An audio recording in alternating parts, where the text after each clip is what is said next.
welcome to Ambus Technologies. Today I'm going to talk about the proximity detection and distance measuring robot using the proximity detecting sensor. So the main aim of this project is to detect the obstacle in front of the proximity sensor and calculate the distance so that the robot will turn away if it's too close to the obstacle. So coming to the components used in this device, the first one is the regulated power supply, the Arduino Nano, the L29 3D motor driver, LCD 16x2 LCD display, the buzzer, and the ultrasonic proximity sensor HCSR04. The regulated power supply converts AC voltage to DC voltage. We can connect a step-down transformer to the bridge rectifier when we're using an AC power supply, or we can use a battery which is already a DC source. The Arduino Nano is based on Atmega 328 8-bit microcontroller which requires a 5V power supply.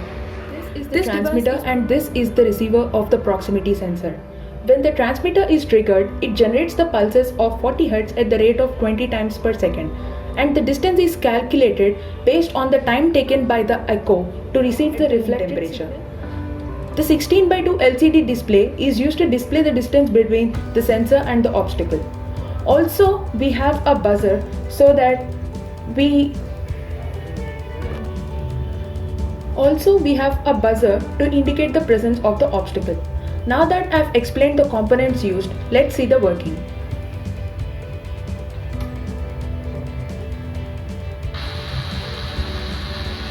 So this device is programmed to be in movement all the time, and when I place any obstacle,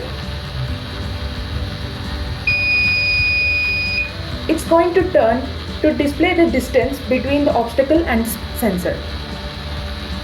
So the connections are: the trigger and echo of the sensor are connected to the analog inputs of the Arduino Nano, and the data pins of the LCD display are connected to the digital I/O pins of this. The motor driver input pins are also given to the digital I/O pins of Arduino Nano, and the VCC and grounds of all the other devices are connected to the 5V power supply from the RPS. Now I will come to the conclusion.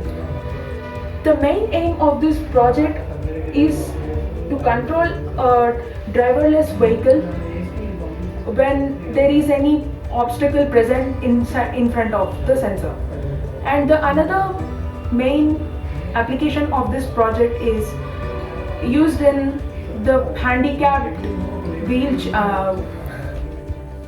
Main applications of this project are: we are using this model in the handicapped wheelchairs, and we are also using this in driverless vehicles to stop when there is an obstacle in front of the sensor. So thank you for watching. For more videos like this, subscribe to Ambus Technologies. Thank you very much.